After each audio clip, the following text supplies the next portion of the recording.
Assalamualaikum warahmatullahi wabarakatuh.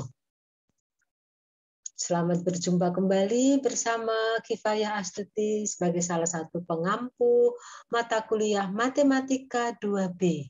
Dalam pertemuan minggu ketiga ini, kita akan bahas materi mengenai himpunan vektor-vektor yang dapat dikatakan sebagai himpunan vektor merentang. Hal ini berkaitan erat sekali dengan apa yang dibahas pada konsep kombinasi linear pada pertemuan pertama, di mana suatu himpunan vektor-vektor dikatakan dapat dinyatakan sebagai kombinasi linear apabila vektor sembarang dalam ruang yang sama itu dapat dinyatakan sebagai kombinasi linear sehingga akan diketemukan nilai skalar-skalar yang tidak semuanya nol dari sistem persamaan linear yang terbentuk dari persamaan vektor dari persyaratan perkalian jumlah antara skalar dan vektor-vektornya sama dengan vektor yang dinyatakan sebagai kombinasi linear. Itu konsep kombinasi linear. Nah sekarang hubungannya dengan materi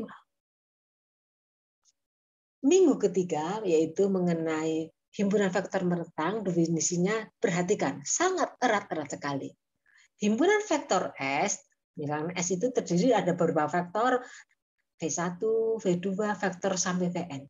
Dikatakan himpunan vektor S tersebut merentang dalam ruang N jika dan hanya jika untuk sembarang vektor R dalam sembarang ya, itu harus dapat dinyatakan sebagai kombinasi linear. Oke, berarti sama kan definisi dari apa yang dikatakan vektor B dapat dikatakan sebagai kombinasi linear, asalkan dapat ketemukan nilai skalar yang tidak sama nol yang memenuhi persamaan perkalian antara skalar K dan vektor S-nya sama dengan vektor B itu sendiri dapat diketemukan nilai skalar.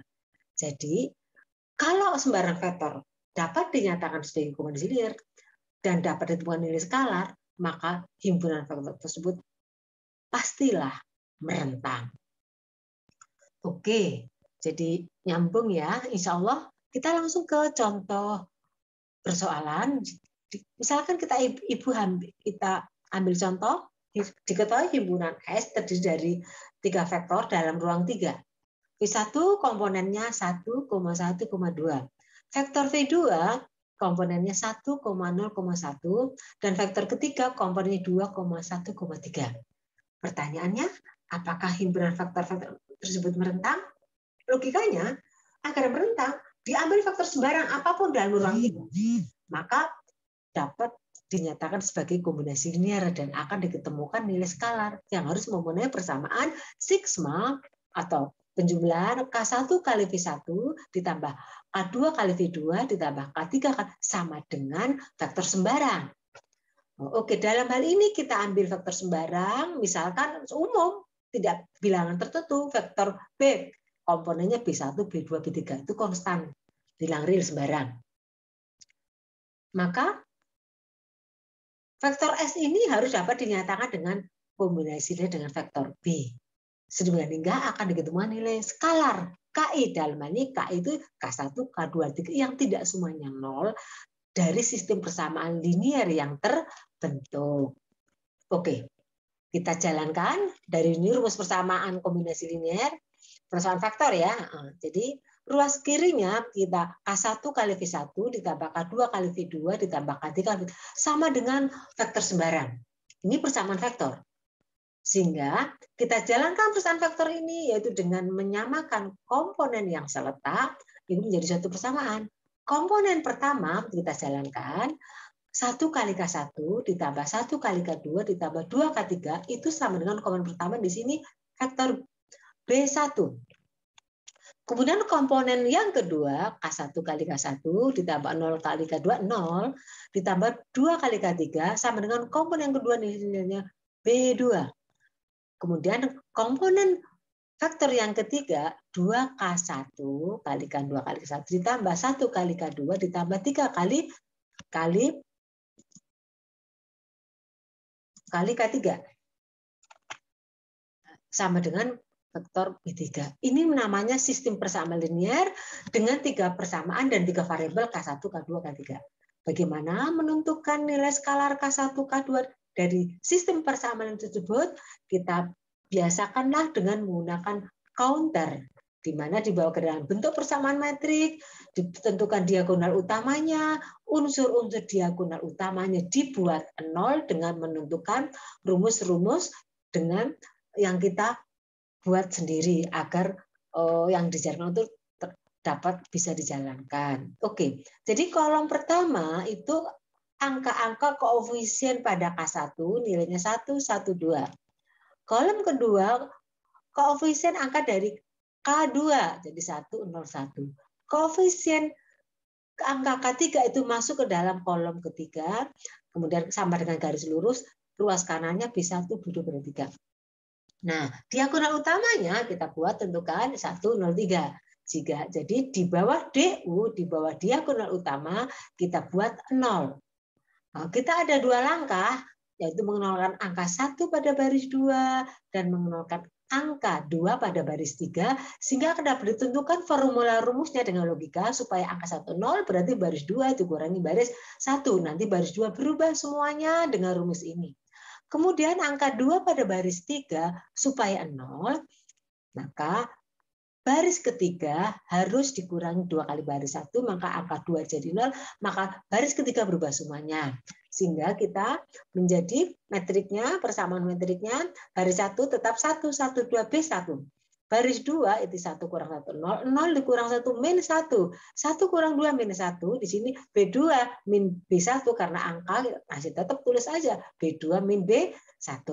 Kemudian 2 kali dikurangi 2 kali 1 ini 0. 1 dikurangi 2 kali 1 jadi min 1. 3 dikurangi 2 kali 2 jadi 3 kurang 4 min 1. Nah, sekarang B3 dikurangi 2 kali min-nya tetap B3 min 2 B1. Nah, selanjutnya diagonal utama kita tandain, tinggal mengenalkan angka minus 1 di bawah diagonal utama. Ini dengan kaitannya dengan diagonal utama, maka supaya 0 dikurangi saja, yaitu baris 3 dikurangi baris 2. Oke. Sehingga baris 1 dan baris 2 tetap kita tulis tetap. Sehingga 0 kurang 0, 0, minus 1 kurang minus 1, 0, minus 1 0 juga. Kemudian ini baris 3 min 2 baris 1 kurung dikurangi baris 2-nya, baris 2 min baris 1. Jadi pada baris ketiga terjadi kontradiksi. Karena ini pada ruas kirinya 0 kali K1 ditambah 0 kali 2 ditambah kali 3. Apakah ini ruas kanan 0? Tidak kan? Tidak sama. Hasil ruas kanan adalah B1 min 2 B2 dikurangi lagi B3. Dalam hal ini apakah sama keluarnya? Jelas tidak sama. Karena ruas kiri 0, ruas kanan tidak, jadi kontradiksi. Persamaan yang 1 0, dan tidak berarti kontradiksi. Artinya apa? Di sini tidak dapat diketemukan nilai skalar K1, K2, dan K3. Kalau tidak dapat diketemukan nilai skalarnya, maka himpunan vektor-vektor S tersebut jelas tidak merentang. Lain halnya, kalau dapat nilai K1 berapa, K2 jelas tunggal, maka himpunan itu adalah merentang.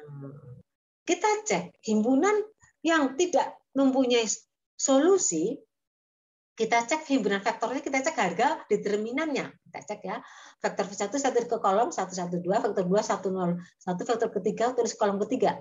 Kita cari determinannya, baris 1 sebagai koefisiennya, kita pilih plus min plus 1 min 1 plus 2.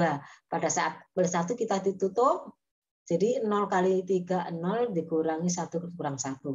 Min 1, ini tengah ditutup, 1 kali 3, 3 dikurangi 2. Plus 2, ditutup 1 kurang 0.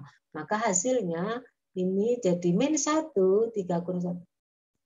Min 1 juga, 2, ternyata 0. Ternyata kesimpulannya harga vektor S itu harga determinannya 0. Jadi, dalam ditarik kesimpulan, kalau ditanya apakah himpunan S itu merentang, kita cek dulu harga determinannya. Kalau harga determinannya 0, maka tidak mungkin merentang. Karena tidak akan ketemu nilai skala-skalanya.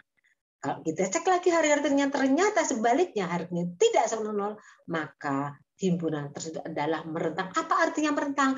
Membangun ruang. Baik, itu yang bisa Ibu sampaikan materi pada minggu ketiga ini. Semoga bisa diambil pelajaran. Selamat belajar, merdeka belajar. Wassalamualaikum warahmatullahi wabarakatuh. Terima kasih.